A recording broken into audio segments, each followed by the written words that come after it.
Good morning. आज हम लोग करने जा रहे हैं क्लास 10th का मैथ्स का topic, that is real numbers. Real numbers क्यों लिया मैंने, एक्चुअली क्या है कि इसके अंदर एक वर्ड यूज़ हुआ है, that is Euclid's division lemma, जो बच्चों को जिसमें हमेशा कन्फ्यूजन रहती है और वो घबराए से रहते हैं कि मैम ये समझ में नहीं आता है। तो मैं वो थोड़ा सा बताना चाह रही थी कि बच्चों का बेसिक क्लियर हो जाए। तो लेट्स स्टार्ट। हम करने जा रहे हैं रियल नंबर्स क्लास 10th का, जिसमें हमने पढ़ना है यूक्लिड्स डिवीजन लेमा। एक्चुअली क्या है कि हमने बचपन से नंबर्स क्या एडिशन, सब्ट्रैक्शन, मल्टीप्लिकेशन, डिवीजन किया है। नंबर्स भी पढ़े हैं, जैसे कि पहले हमने नेचुरल नंबर्स पढ़े, होल नंबर्स पढ़े, फिर इंटीजर्स पढ़े, फिर रैशनल नंबर्स पढ़ा, फिर इरेशनल नंबर्स पढ़ा, और इन सब की एडिशन, सब्ट्रैक्शन, मल्टीप्लिकेशन और डिवीजन की। अभी क्या है कि जब हम 10th में आते हैं तो हमारा थोड़ा सा लेवल जो है वो हाई कर दिया जाता है। होती वही चीजें, सारी वही चीज पढ़ रहे हैं पर लेकिन थोड़ा सा हाई लेवल का कर देते हैं। तो एक्चुअली क्या है, यूक्लिड्स ने क्या अपने उसमें बताया, उसने सिंपली डिवीजन प्रोसेस बताया है।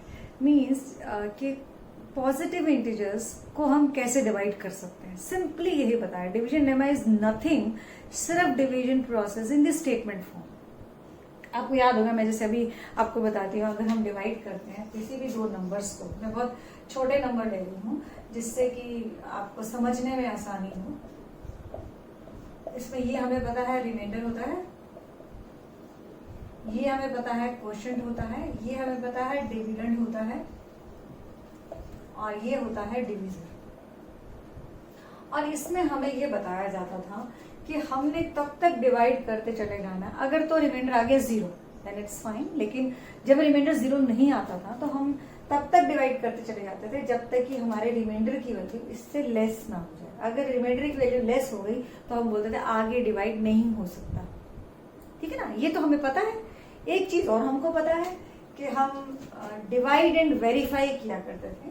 व्हाट वाज दैट, क्या स्टेटमेंट होती थी, डिविडेंड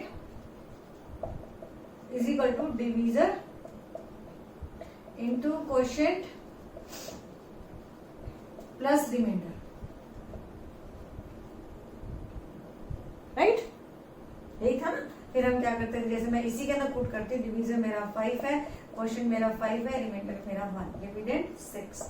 जब मैं इन दोनों को सॉल्व करती थी, मेरा दोनों तरफ सेम वैल्यू आने पर हम बोलते थे हमारी डिवीजन जो है वो वेरीफाई हो गई है। तो यूक्लिड्स ने और कुछ भी नहीं बताया, सेम यही चीज बताई। इस स्टेटमेंट को उसने अपनी स्टेटमेंट की फॉर्म में बता दिया। कैसे, देखो जरा। उसने क्या बोला कि अगर ए और बी दो नंबर्स है, दो इंटीजर्स है, क्योंकि उसने इंटीजर्स की डिविजिबिलिटी बताई है कि अगर हम दो इंटीजर्स लेते हैं ए एंड बी, जैसे मेरा डिविडेंड अगर ए है, ये मेरा डिवीजर है, ये मेरा क्वोशिएंट है और ये मेरा remainder, Q quotient, R remainder, B divisor, A dividend. Means ये ए है, ये बी है, ये क्यू और ये आर। ये स्टेटमेंट उसने इस फॉर्म में दी जो हम पढ़ रहे हैं। अब हम इस चीज को, हमें समझ ही नहीं आती है क्या बोल रहा है। कुछ नहीं बोल रहा है, वो ये कह रहा है कि अगर ए और बी दो हम पॉजिटिव इंटीजर्स लेते हैं तो Q एंड R दो इंटीजर्स एग्जिस्ट करते हैं। किस तरीके से, इस तरीके से,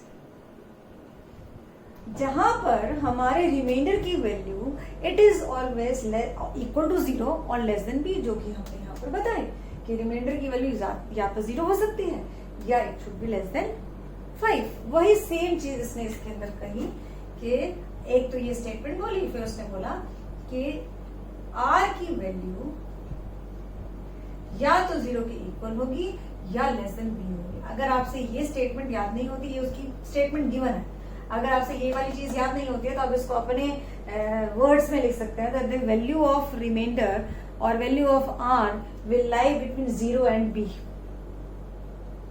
right? So this is useless division lemma.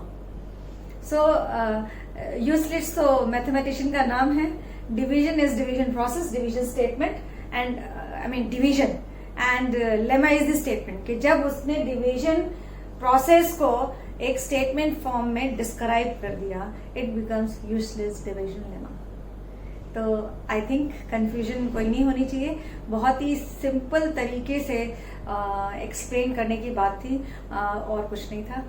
Simple हमने ये ध्यान रखना है कि डिवीजन हम किस तरीके से करते थे, और ये जो इस बात को भी समझना है कि क्यों वो कह रहा है कि बी की वैल्यू क्या होनी चाहिए या आर, और ये रिलेशन नहीं हमको समझ में आता है, इसको हमने ध्यान रखना है कि रिमाइंडर या तो हमारा 0 हो सकता है या डिवीजर से छोटा होना चाहिए। तो आई थिंक कंफ्यूजन क्लियर हो गई होगी।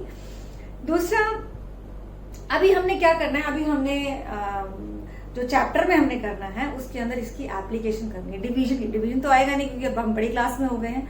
उसकी एप्लीकेशन है HCF में कि HCF जब हम निकालते हैं तो हमने उसको डिवीजन लेमा के तरीके से करना है। सो HCF भी हमारे आई थिंक 3 तरीके से करते थे हम लोग। प्राइम फैक्टराइजेशन होता था, एक लॉन्ग डिवीजन मेथड होता था एंड एक शॉर्ट डिवीजन मेथड होता था। So this is long division method जो हमने अभी इसके अंदर यूज करना है, और उस लॉन्ग डिवीजन को हम स्टेप्स में करते थे, डिवीजन की फॉर्म में, और हर स्टेप का ये इस फॉर्म में लिखना है। अभी मैं वो एक्सप्लेन नहीं कर रही हूँ, मैं ये बता रही हूँ कि डिवीजन लेमा की एप्लीकेशन जो है हम HCF निकालने में करते हैं, वो मैं आपको नेक्स्ट वीडियो में बताऊंगी। ठीक है।